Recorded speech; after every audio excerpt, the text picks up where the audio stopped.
अस्सलाम वालेकुम वरहमतुल्लाह। बगदाद के एक बुजुर्ग अबू आमिर रहमतुल्लाह अलैह अपना वाकया बयान करते हैं कि एक बार मेरे घर की दीवार अचानक गिर गई। मुझे परेशानी लाहक हुई और उसे दोबारा बनवाने के लिए किसी मजदूर की तलाश में घर से निकला और चौराहे पर जा पहुंचा। वहां मुख्तलिफ मजदूरों को देखा जो काम के इंतजार में बैठे थे। उनमें एक नौजवान भी था जो सबसे अलग थलग खड़ा था। उसके हाथ में एक थैला और दूसरे हाथ में तेशा था। मैंने उस नौजवान से पूछा, क्या तुम मजदूरी करोगे? नौजवान ने जवाब दिया, हाँ। मैंने कहा, गारे का काम करना होगा।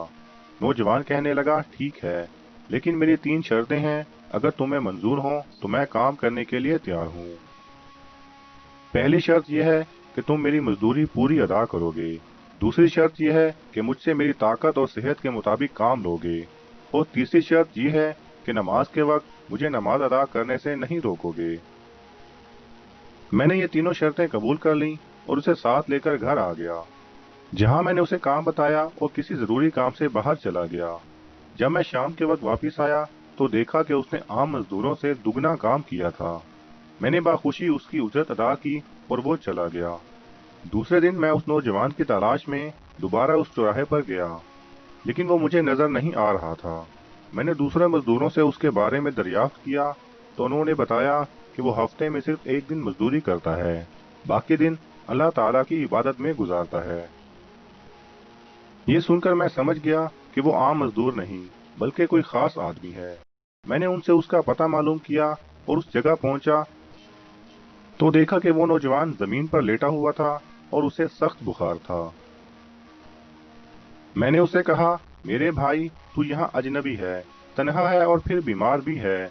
अगर पसंद करो तो मेरे साथ मेरे घर चलो और मुझे अपनी खिदमत का मौका दो। उसने इनकार कर दिया, लेकिन मेरे मुसलसल इसरार पर मान गया। लेकिन एक शर्त रखी कि वो मुझसे खाने की कोई शय नहीं लेगा। मैंने उसकी ये शर्त मंजूर कर ली और उसे अपने घर ले आया। वो 3 दिन मेरे घर कयाम पजीर रहा, लेकिन उसने ना तो किसी चीज का मुतालबा किया और ना ही कोई चीज लेकर खाई। चौथे रोज उसके बुखार में शिद्दत आ गई तो उसने मुझे अपने पास बुलाया और कहने लगा, मेरे भाई, लगता है कि अब मेरा आखिरी वक्त करीब आ गया है। लिहाजा जब मैं मर जाऊं तो मेरी इस वसीयत पर अमल करना कि जब मेरी रूह जिस्म से निकल जाए तो मेरे गले में रस्सी डालना और घसीटते हुए बाहर ले जाना और अपने घर के इर्द गिर्द चक्कर लगवाना और ये सदा देना कि ए लोगो, देखो, अपने रब ताला की नाफरमानी करने वाले का ये हशर होता है। शायद इसी तरह मेरा रब अज़्ज़वजल मुझे मुआफ कर दे। जब तुम मुझे गुस्ल दे चुको तो मुझे इन्हीं कपड़ों में दफन कर देना। फिर बगदाद में खलीफा हारून रशीद के पास जाना और ये कुरान और अंगूठी उन्हें देना और मेरा ये पैगाम भी देना कि अल्लाह अज़्ज़वजल से डरो। कहीं ऐसा ना हो कि गफलत और नशे की हालत में मौत आ जाए और बाद में पछताना पड़े, लेकिन फिर इससे कुछ हासिल ना होगा। वो नौजवान मुझसे ये वसीयत करने के बाद इंतकाल कर गया। मैं उसकी मौत के बाद काफी देर तक आंसू बहाता रहा और गमज़दा रहा। फिर ना चाहते हुए भी मैंने उसकी वसीयत पूरी करने के लिए एक रस्सी ली और उसकी गर्दन में डालने का कसद किया तो कमरे के एक कोने से नदा आई कि इसके गले में रस्सी मत डालना। क्या अल्लाह अज़्ज़वजल के औलिया से ऐसा सलूक किया जाता है? ये आवाज सुनकर मेरे बदन पर कपकपी तारी हो गई। ये सुनने के बाद मैंने उसके पाँव को बोसा दिया और उसके कफन दफन का इंतजाम करने चला गया। उसकी तदफीन से फारिग होने के बाद मैं उसका कुरान पाक और अंगूठी लेकर खलीफा के महल की जानिब रवाना हो गया।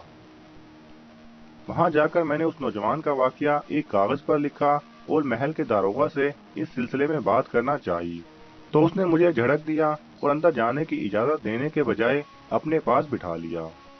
आखिरकार खलीफा ने मुझे अपने दरबार में तलब किया और कहने लगा, क्या मैं इतना जालिम हूँ कि मुझसे बराह रास्त बात करने की बजाय रुक्के का सहारा लिया?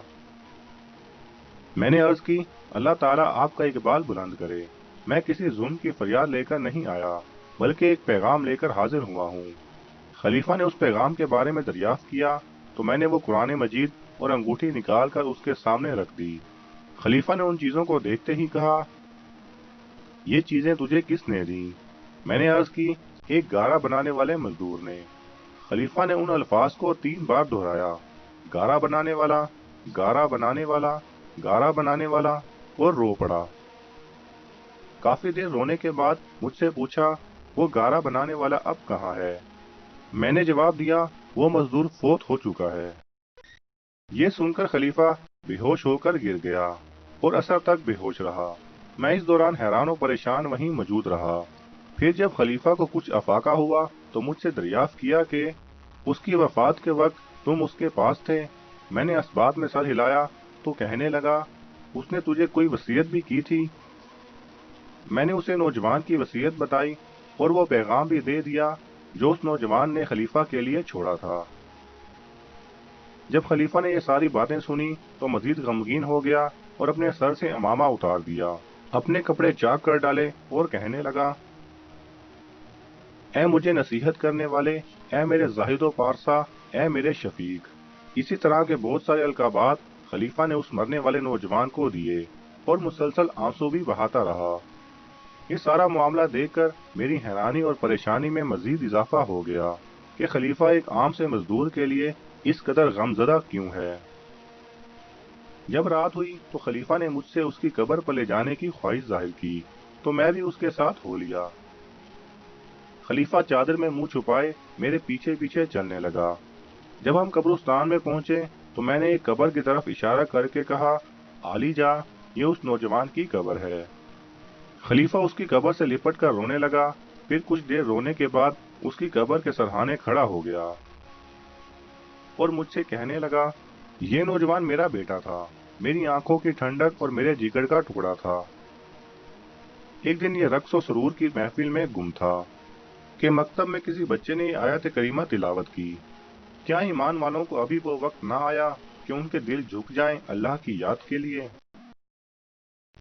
جب اس نے یہ آیت سنی تو اللہ تعالیٰ کے خوف سے تھر تھر کانپنے لگا اور اس کی آنکھوں سے آنسوؤں کی جھڑی لگ گئی اور یہ پکار پکار کر کہنے لگا، کیوں نہیں، کیوں نہیں؟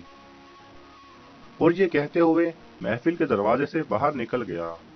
اس دن سے ہمیں اس کے بارے میں کوئی خبر نہ ملی، یہاں تک کہ آج تم نے اس کی وفات کی خبر دی۔